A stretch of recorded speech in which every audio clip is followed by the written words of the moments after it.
Hola, es un gusto saludarles.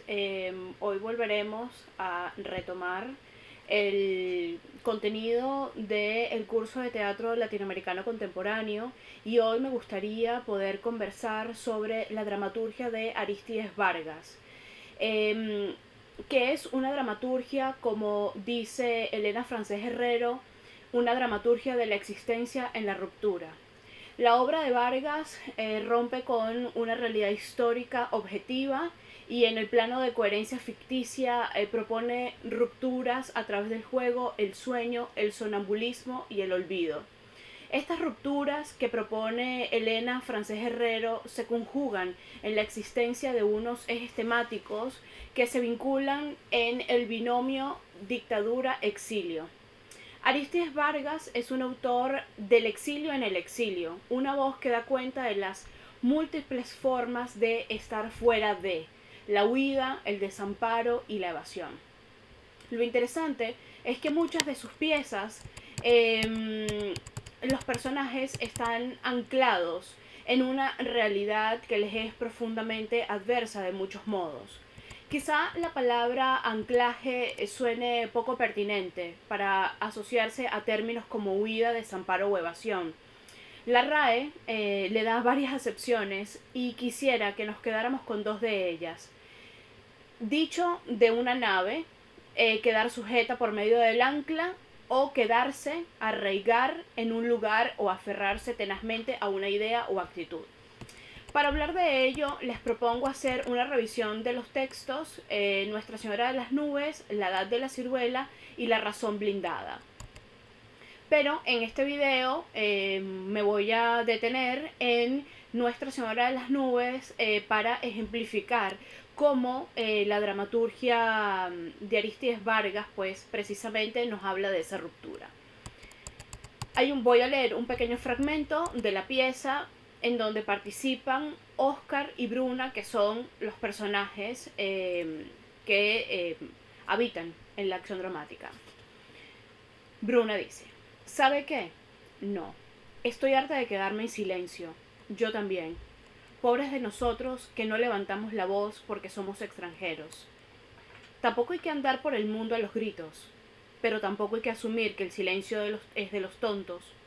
Yo no me quedo callado, aun cuando las leyes de un país prohíben a los extranjeros opiniones políticas, aunque meta la pata al decir la verdad cuando lo que tengo que hacer es callarme o mentir, yo no hago silencio.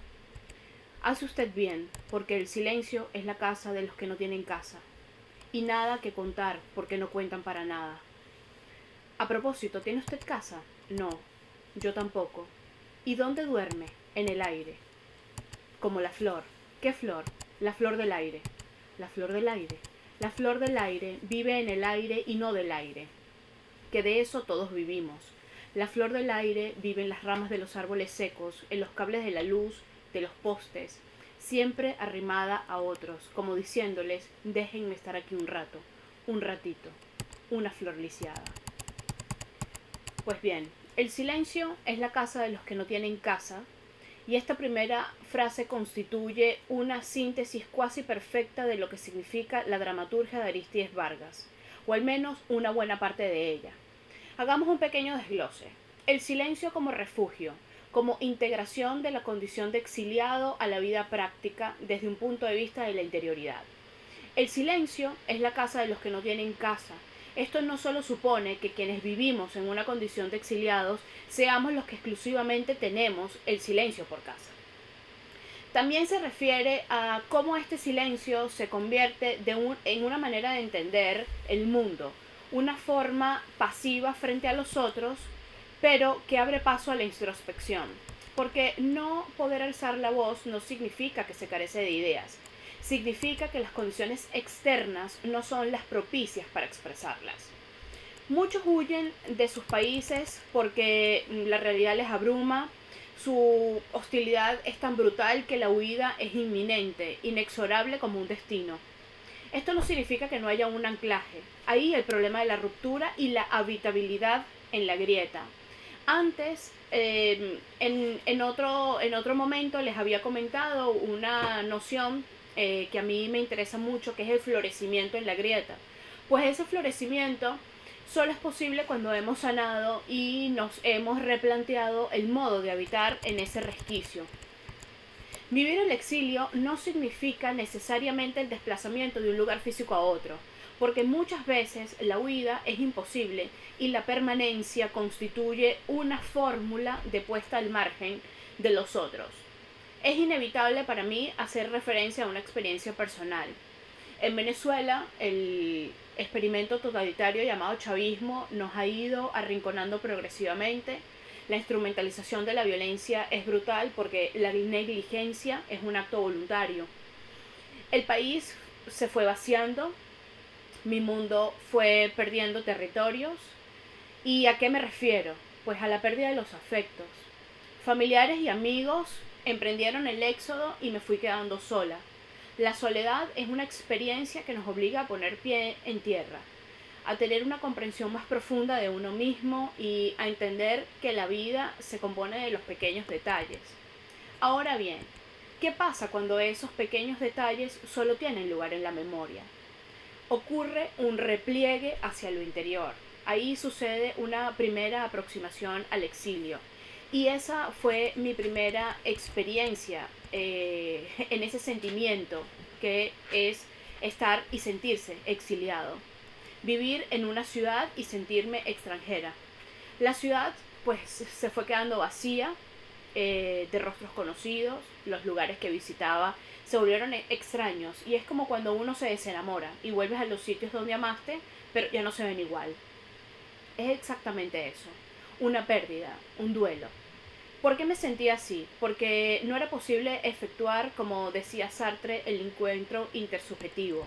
Ya no era posible hacer coincidir mis subjetividades con las de los otros, porque esos otros eran extraños para mí como yo lo era para ellos.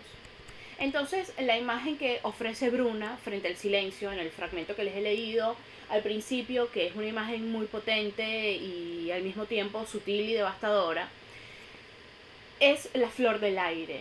Esa flor del aire que vive arrimada a otros, pero su condición no es parasitaria. Es la búsqueda de una simbiosis comensalista-inquilinista. Sí, y estoy empleando un término biológico para definir un tipo de relación que se esconde tras la preciosa imagen que constituye la flor del aire. Lamento tener que destruir la metáfora, pero es necesario diseccionar la belleza en ella para encontrar el núcleo de la imagen. En la simbiosis conocida como comensalismo, una de las especies se beneficia de la otra, a la que no afecta ni positiva ni negativamente. Pero si hacemos un ejercicio de traslación de esta relación entre una planta epífita como la bromelia o un árbol en la que un pájaro carpintero hace un hoyo en la corteza y hacemos ese traslado a una relación humana, es exactamente eso que expresa Bruna. Una petición de dejarle estar allí un ratito. Pero quien hace esa petición tiene claridad de cuál es su condición. Un sujeto que se arrima, que habita un espacio mínimo, que sabe que no le pertenece, y la presencia imponente del árbol lo hace mucho más evidente. Cuando se solicita ese estar, que se permite de algún modo ser, lo que se aspira es dejar esa relación comensalista de inquilino para llegar al mutualismo. Es decir, para que ambos seres participantes de la simbiosis se beneficien.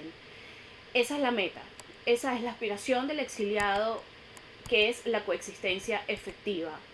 Lo que sucede es que en la ruptura con el origen se produce una escisión de la identidad para tornarse en una identidad atravesada por la herida.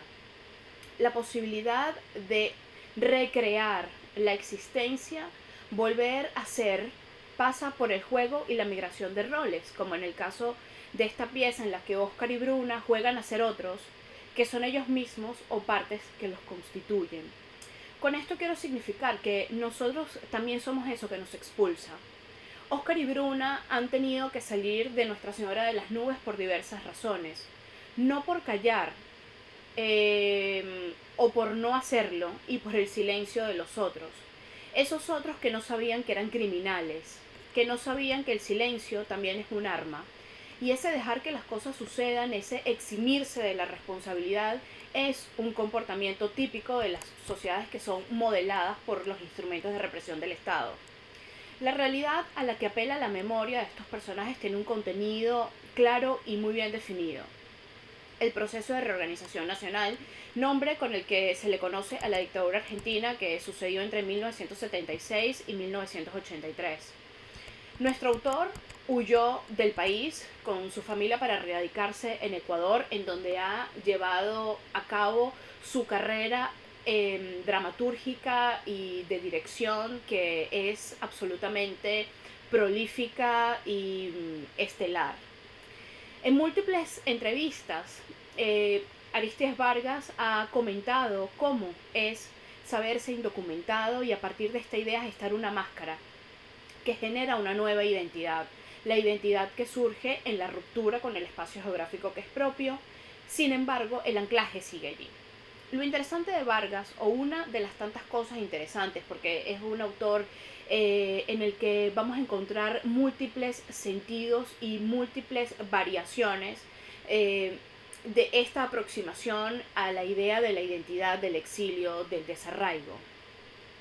Y es que este autor muestra que la ruptura es un dolor que hay que atravesarlo y que una vez que eso se hace, se posibilita una nueva vida que necesariamente pasa por el reconocimiento de sí en ese espacio de ruptura. Espero que la lectura de Aristides Vargas les resulte interesante porque creo que es uno de nuestros autores fundamentales en estos momentos para comprender la contemporaneidad de estos discursos que tienen que ver con el exilio y las migraciones en América Latina. Además de ello, estos contextos que él presenta pueden ser trasladados a cualquier realidad, no solo para los migrantes latinoamericanos, sino para todos aquellos que han estado atravesados por esa ruptura y que hemos tenido que elegir el exilio como posibilidad. Muchísimas gracias. Nos vemos pronto.